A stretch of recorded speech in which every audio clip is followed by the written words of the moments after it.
Assalamualaikum warahmatullahi wabarakatuh. Kami dari kelompok 4. Nah, di sini kami akan membahas tentang penyakit Ascariasis.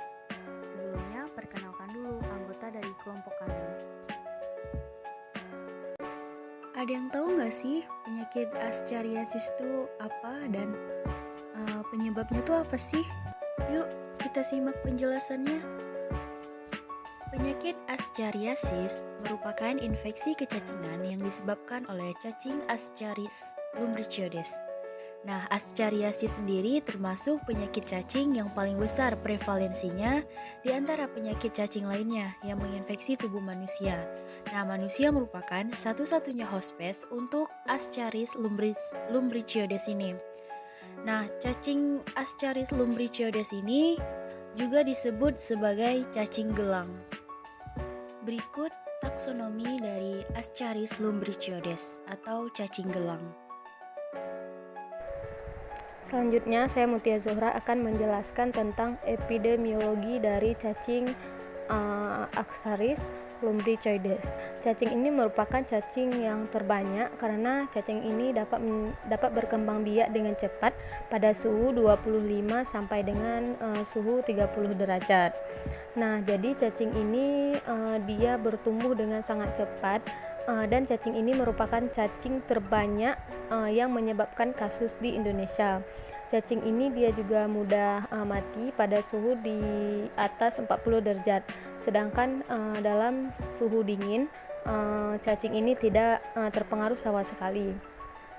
Cacing ini juga dapat menginfeksikan manusia baik dengan telur, dengan larvanya ataupun cacing dewasa. Selanjutnya yaitu morfologi dari cacing Ascaris lumbricoides. Yang pertama, dia memiliki 3 bibir dengan gigi yang tinggi. Yang kedua, cacing jantan memiliki panjang 15 sampai dengan 31 cm dan lebar 2 sampai dengan 4 mm. Yang ketiga, cacing betina memiliki panjang 20 sampai 40 cm dan lebar 3 sampai 6 mm. Cacing betina ini dia bertelur hingga 27 juta telur atau 200.000 telur per hari. Di sini saya akan menjelaskan daur hidup Ascaris lumbricoides. Cacing dewasa Ascaris lumbricoides akan menetap di usus dan kemudian akan berkopulasi dan bertelur. Telur inilah yang akhirnya nanti akan keluar bersama tinja atau feses. Telur yang keluar bersama feses bisa dalam bentuk yang telah dibuahi ataupun tidak dibuahi. Telur yang dibuahi inilah yang dapat menginfeksi manusia. Telur ini akan menjadi infektif setelah dia berkembang di lingkungan yang sesuai, di mana dia harus berada di tanah yang memiliki suhu dan kelembapan yang sesuai. Setelah itu, telur yang infektif tadi dapat menginfeksi manusia apabila telur tersebut mencemari makanan manusia dan tertelan oleh manusia. Telur akan menjadi larva pada usus, larva akan menembus usus dan masuk ke pembuluh darah, lalu akan beredar mengikuti sistem peredaran darah dan menuju paru-paru. Dalam paru-paru, larva tumbuh selama 10-14 hari dan naik ke paring dan menyebabkan batuk. Dengan terjadinya batuk, larva tadi akan tertelan kembali dan berkembang menjadi cacing dewasa dalam usus. Dan siklus ini akan terulang kembali. Baik, selanjutnya ada patogenesis dan gejala. Patogenesis adalah perkembangan penyakit. Kemudian gejala yang ditimbulkan dari penyakit Ascariasis ini tergantung dari beratnya infeksi. Kemudian gejala yang ditimbulkan ini bermacam-macam, mulai dari gejala ringan seperti batuk-batuk sampai dengan gejala berat seperti sesak napas dan pendarahan. Kemudian gejala yang timbul pada penderita Ascariasis ini berdasarkan migrasi larva ada 2, yaitu yang pertama ada gejala akibat migrasi larva Ascaris lumbricoides.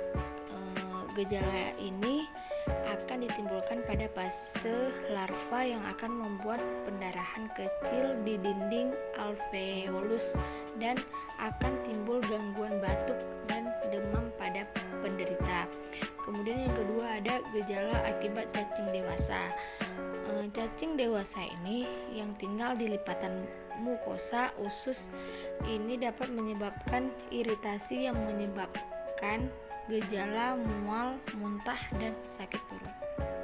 Bagaimana cara mendiagnosis penyakit askariasis? Penyakit askariasis ditandai dengan ditemukannya cacing dewasa atau telur cacing pada muntah ataupun tinja dari penderita. Cacing pada saluran empedu dapat dideteksi dengan dilakukan kolangigrafi intervena atau dengan metode radiografi dengan melihat perkembangan cacing yang memakan barium. Tinja yang tidak mengandung telur askariasis dapat ditandai apabila yang pertama, cacing di usus belum menghasilkan telur. Yang kedua, hanya ada cacing jantan dan tidak ada cacing betina sehingga tidak terjadi pembuahan. Yang ketiga, penyakit masih dalam proses inkubasi, yaitu masih dalam berbentuk larva. Ada 3 bentuk telur yang ditemukan dalam tinja penderita. Yang pertama, telur yang dibuahi. Biasanya berukuran 40 x 60 mm dengan dinding albuminoid berwarna kuning tengguli dengan lapisan hialin tebal transparan di bagian bawahnya. Yang kedua, telur yang tidak dibuahi. Telur ini berukuran 40 x 90 mm dengan bentuk panjang dan langsing daripada telur yang dibuahi. Yang ketiga, telur tanpa korteks, yaitu telur tanpa lapisan berbenjol-benjol, dibuahi ataupun tidak, dan telur ini hanya sesekali ditemukan. Bagaimana mengobati penyakit askariasis? Pengobatan penyakit askariasis dapat disembuhkan dengan mengkonsumsi beberapa obat seperti pirantel pamoat, albendazol, mebendazol, dan piperazine. Yang pertama, pirantel pamoat dengan dosis 10 mg per kilogram BB yang berpeluang menyembuhkan 85 hingga 100%. Efek samping dari mengkonsumsi obat ini yaitu seperti mual, diare, dan sakit kepala. Yang kedua ada albendazol dengan dosis 400 mg dapat menyembuhkan hingga 95%. Namun obat ini tidak dianjurkan untuk dikonsumsi kepada ibu hamil. Yang ketiga, mebendazol dengan dosis 100 mg yang diminum 2 kali sehari selama 3 hari. Yang keempat, piperazine. Piperazine adalah obat antihelmintik yang bersifat fast acting dengan dosis 75 mg per kilogram BB. Efek samping dari mengkonsumsi obat ini yaitu gejala gastrointestinal dan sakit kepala. Berikut merupakan cara pencegahannya. Berdasarkan pada siklus hidup dan sifat telur askariasis, maka upaya pencegahannya dapat dilakukan dengan sanitasi yang baik dan tepat, seperti yang pertama, tidak menggunakan tinja sebagai pupuk tanaman. Kedua, mencuci tangan menggunakan sabun dan air yang mengalir. Ketiga, bagi yang mengkonsumsi sayuran mentah dan buah-buahan, hendaklah mencuci bersih dengan air yang mengalir. Keempat, mengadakan terapi massal setiap 6 bulan sekali di daerah endemik ataupun daerah yang rawan terhadap penyakit askariasis. Kelima, memberi penyuluhan tentang membersihkan sanitasi lingkungan. Keenam, memakai jamban atau WC pada saat buang air besar maupun air kecil. Ketujuh, makan makanan yang sudah dimasak dengan matang. Dan yang terakhir, menghindari sayuran mentah yang diberi pupuk tinja. Baiklah, saya akan menjelaskan tentang respon imun terhadap infeksi pada cacing. Infeksi cacing disebabkan oleh efek parasit secara langsung, oleh interaksi dengan sistem imun hospes. Ketika hospes mengalami imunosupresi, pada kekurangan nutrisi banyak kasus.